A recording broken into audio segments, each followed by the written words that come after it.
Nicholas Cruz had a gun, I had a 12-inch blade. I didn't have much range, so I stood in the shade. 2 days the day he's trying to make someone meet their maker. I'm gonna make him bow to his taker. He took a step forward, I took a step into line.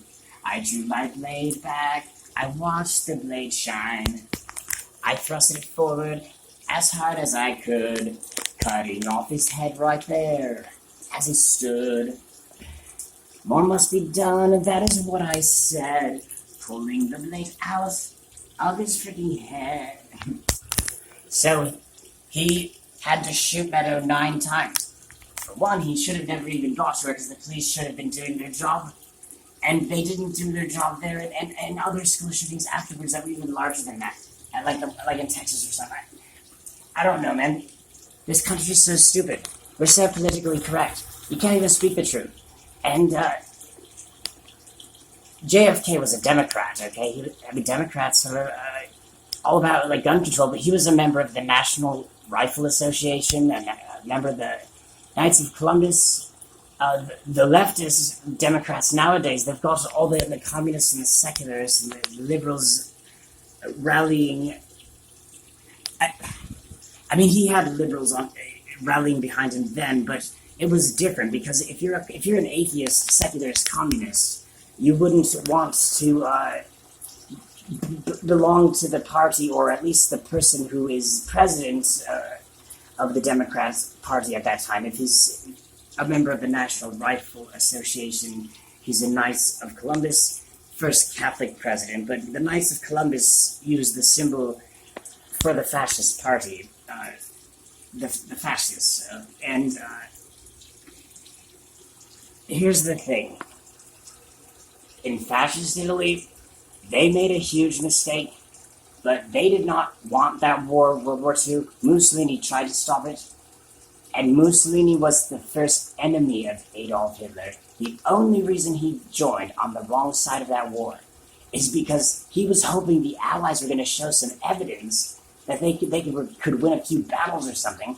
And as France is falling, the Germans are threatening to invade Italy, and he's wasted all this natural resources and his weapons on the Spanish Civil War that was backed by the Soviet Union. One thing he knew is he was right. The communists are a lot worse, and they're more deceptive. Okay, they get a much higher kill count. Okay, and it's still acceptable to wear a hammer and sickle shirt, or the Chinese flag, or Mao Zedong is on the Chinese currency. Mao Zedong killed more than 15 times as many people as the Jews that were killed in the Holocaust, and just in his Great Leap Forward. And he's on the Chinese money. And does anybody really, if you see somebody with Chinese money or Mao Zedong on your shirt, does anyone complain? But let's see if someone's wearing a swastika or a picture of Mao Zedong or Pol Pot or something, or Joseph Stalin. Because I've been to websites where it's a religious forum. You cannot defend fascism at that forum when you're only defending it, because you're defending a form of government that was actually ahead of its time. It was not anti-Semitic because he had Jews in the highest ranks of his fascist party that were huge contributors, and a Jewish mistress that he was sharing his bed with for 20 years, who was very influential in the inspiration of the doctrine of fascism and his march on Rome, and how religious the nature of fascism is. Mussolini actually said it's actually a religion itself, and the government is an independent, sentient female entity with a mind, a heart, a will of her own, kind of like Jesus Christ has his bride, is the church. And that was kind of like the fascist state to Mussolini, a religious, like in the Old Testament, Israel was the bride of Yahweh, okay? And fascism made crime go way down. How many school shootings do you think there would have been in fascist Italy?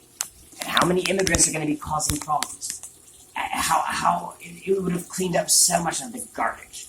Because, for one, people start respecting each other when people are using their brains and behaving in ways that are respectable, when people are thinking, when people are disciplined, and the children had youth groups and they carried guns.